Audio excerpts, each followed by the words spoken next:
Hello दोस्तों, आप सबका स्वागत है कृषि छात्र मित्र केंद्र में। तो दोस्तों, आज के वीडियो में हम बात करेंगे आलू के मुख्य रोगों के बारे में। आलू रबी मौसम की महत्वपूर्ण नकदी फसल है। इसे विश्व के लगभग समस्त देशों में एक बहुत ही महत्वपूर्ण खाद्य पदार्थ के रूप में अपनाया गया है। भारत में गेहूं, चावल व मक्का के बाद आलू चौथी मुख्य फसल है। आलू की फसल में बुआई से लेकर उत्पादन, खुदाई तथा भंडारण तक समय समय पर अनेक प्रकार के रोगों का प्रकोप होता है, परंतु अत्यधिक नुकसान फफूंद जनित झुलसा रोग के कारण होता है।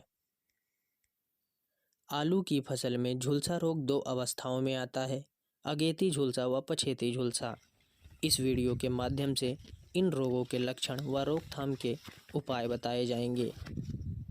तो दोस्तों, यदि आपको वीडियो अच्छा लगे तो वीडियो को लाइक कर लें, कमेंट करें, शेयर करें और साथ ही साथ चैनल को सब्सक्राइब कर लें। तो दोस्तों, आगे बढ़ते हैं। सबसे पहले हम बात करेंगे अगेती झुलसा के बारे में। अगेती झुलसा का लक्षण कैसा होता है या ये दिखता कैसा है। यह एक मृदा जनित रोग है तथा अल्टरनेरिया सोलेनी नामक फफूंद से होता है। फसल पर अगेती झुलसा रोग 3 से 4 सप्ताह बाद प्रकट होने लगता है। रोग की प्रारंभिक अवस्था में पौधों की निचली पत्तियों पर पीले भूरे रंग के छोटे छोटे धब्बे बन जाते हैं। कुछ समय बाद ये धब्बे काले भूरे रंग के तथा गोलाकार व अंडाकार हो जाते हैं। धीरे धीरे ये धब्बे आपस में मिल जाते हैं तथा पूरी पत्ती सूखी दिखाई देती है।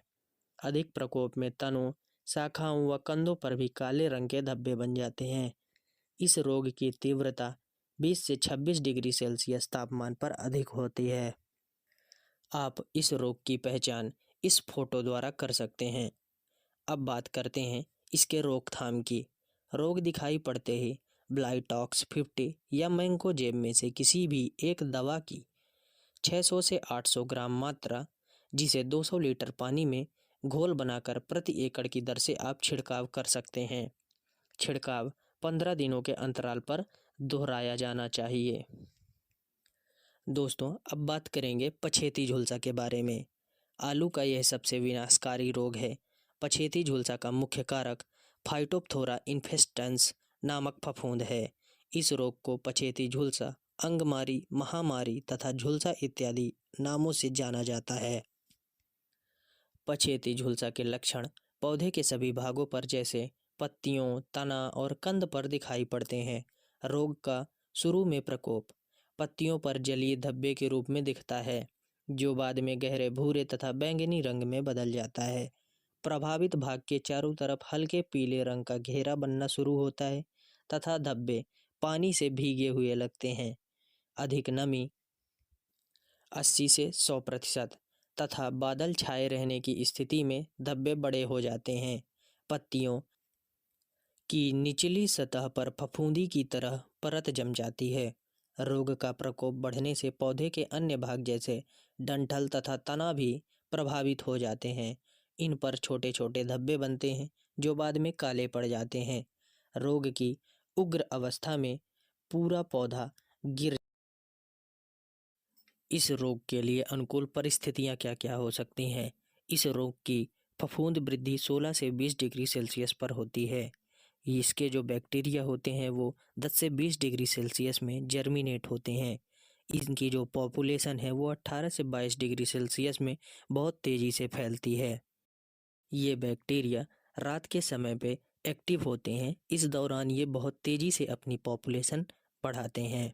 यदि इस रोग का पूर्वानुमान हो तो किसान अपने खेतों में आवश्यकता अनुसार ही उचित फफूंदनाशक दवाओं का प्रयोग करके अपनी फसल को होने वाले नुकसान से बचा सकते हैं।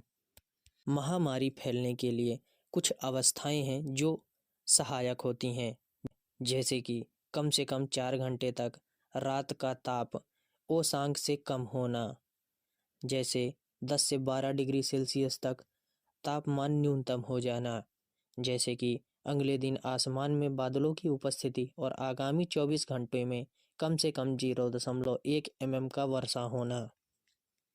ये तीनों अवस्थाएं महामारी फैलाने में सहायक होती हैं। कुछ अन्य बातें भी हैं, जैसे कि यदि रोग की तीव्रता 70% से अधिक हो तो तनों को काटकर गड्ढों में दबा देना चाहिए। रोगग्रस्त फसल की खुदाई देर से करनी चाहिए। आलू की खुदाई के तुरंत बाद भूमि पर पड़े फसल के रोगी पौध अवशेषों को इकट्ठा करके जला देना चाहिए। खुदाई के समय छूट गए कंदों को अंकुरित होने के तुरंत बाद जड़ सहित उखाड़ देना चाहिए। दोस्तों, अब बात करते हैं हम पछेती झुलसा, जो कि एक महामारी की तरह दिखाई देता है, उसके रोकथाम की। आलू की फसल में पछेती झुलसा रोग के नियंत्रण के लिए कुछ सुझाव दिए जाएंगे। जैसे कि जब भी आप नया बीज लें तो रोग मुक्त बीज का प्रयोग करें। खेतों के चारों ओर जो खरपतवार हैं उन्हें नष्ट करते रहें। इसके लिए कुफरी ज्योति, कुफरी नवीन, कुफरी बादशाह जैसी प्रतिरोधी किस्में होती हैं, इनकी ही आप बुवाई करें। पछेती झुलसा रोग के लक्षण दिखाई देते ही या इस रोग के लिए अनुकूल परिस्थितियां बनते ही मैंकोजेब का छिड़काव 600 से 800 ग्राम मात्रा प्रति एकड़ की दर से आप छिड़काव करें। प्रत्येक 15 दिनों के अंतराल पर आप छिड़काव करते रहें। जब मौसम ठंडा तथा नम हो तो आप छिड़काव 7 दिनों के अंतराल पर भी कर सकते हैं। रिडोमिल MZ 72 WP की 400 से 500 ग्राम मात्रा दवा को 200 लीटर पानी में घोलकर प्रति एकड़ की दर से छिड़काव करना चाहिए व उसमें चिपकने वाला कोई पदार्थ अवश्य मिला होता है। यदि आपको जानकारी अच्छी लगी हो तो वीडियो को लाइक करें और चैनल को सब्सक्राइब कर लें। जय हिंद, जय कृषि।